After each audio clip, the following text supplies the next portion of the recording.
How's it going, everyone? Joe Tillman here from hairtransplantmentor.com, and we're back to talk about more celebrity hair transplants.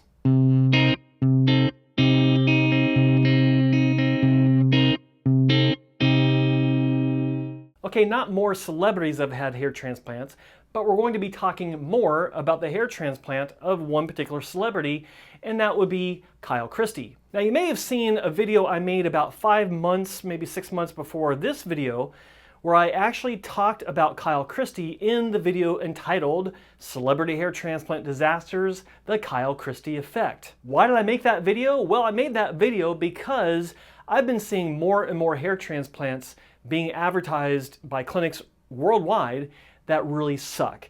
But the bigger problem that I've been seeing is that celebrities are getting hair transplants that are leading others to get hair transplants at the same clinics, but the problem is that those celebrities getting the hair transplants have hair transplants that look like shit.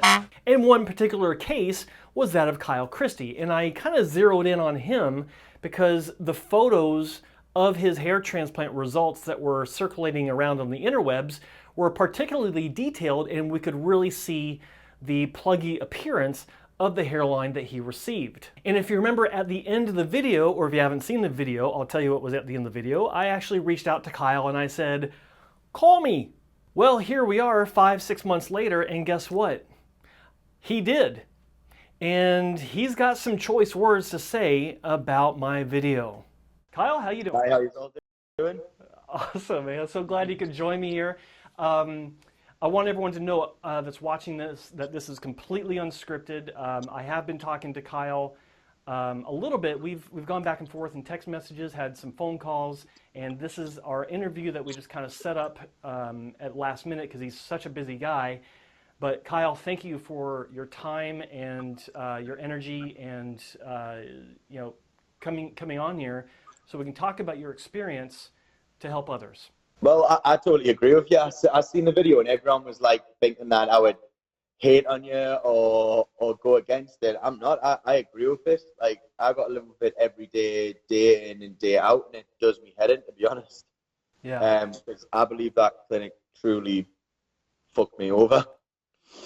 I'm so sorry about that, and I want to say, that I'm glad that you understand how the video was made and the spirit it was made for.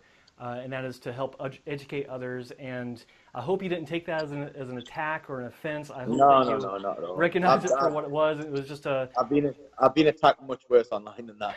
Don't worry. Much Yeah, worse I get online. it. I get I'm it. to it all now. Right on. Okay. So let's start off. Why did you even get the hair transplant to begin with? How did this happen? How did it get started? I got offered it through a mutual friend of the clinic's, and at the time, I don't know why, but the first few months after the procedure, the hair always looks good. Like, it always looks good, and then it seems like it just falls out, or the follicles drift apart, or something like that, or it's just not at the scratch, or it doesn't heal as well.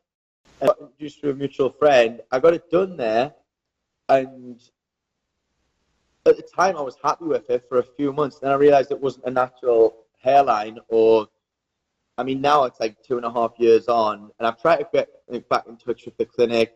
I've tried to get back in with them, and they keep saying, yeah, we'll get you back in, but they never give me a date, or they never get back in touch. They're just really unprofessional, to be fair. I'm sorry to hear that. So you realized only a few months after you had the procedure that it wasn't going to be turning out the way that you hoped. I can understand why you're happy with it at first, because if I recall, and forgive me, I don't have your images pulled up right now, but if I recall, you had a fairly high, not a really bad hairline, but a fairly high hairline. Your temples were receded. Was this the way that you were born, or did it just recede this way? The weird thing was, I wasn't actually losing my hair. Yeah. It wasn't falling out or anything like that. I just wanted the hairline change because I've always had it like that. Yeah. And we live in a day and age now where you can change stuff like that. And yeah. I'm not going to lie. It's too easy. I got the procedure for free because do you know what else? Do you know what else really got to me about the clinic? They kept us this facade that I paid like £7,000 for it and stuff, and like they posted it on where they got in touch with newspapers and said I paid I don't know, like 10,000 for my beard, 7,000 for my hair. I didn't pay anything for them, and I mean, God, I wish I did pay, and I wish I went somewhere better than that. Yeah, no, I understand, and it's not uncommon for that approach to be taken. Um, Unfortunately, it's a harsh way to learn about that, but it is what it is. You know, we're here today, and so let me ask you this: so how did you first come across my video? Did you come across Uh, it yourself, or someone pointed out to you? I got showed it by a friend, and he went to show it to the actual clinic because he went there to get his hair done at the same Your place. friend showed it to the clinic. Okay, yeah. Tried to, but they just batted it off and said, "Oh no, it's nothing. It's nothing." Kyle's coming back in to get another procedure of like picking it up and top it up. I was like, okay, so I wasn't actually losing my hair. So imagine how bad it is for people who are going there to places like this who are actually losing their hair and actually going bald, and they get their hairlines put in. That'll be a nightmare. Yeah. That would be crazy because then instead of like two procedures, only like three, maybe four. It's crazy.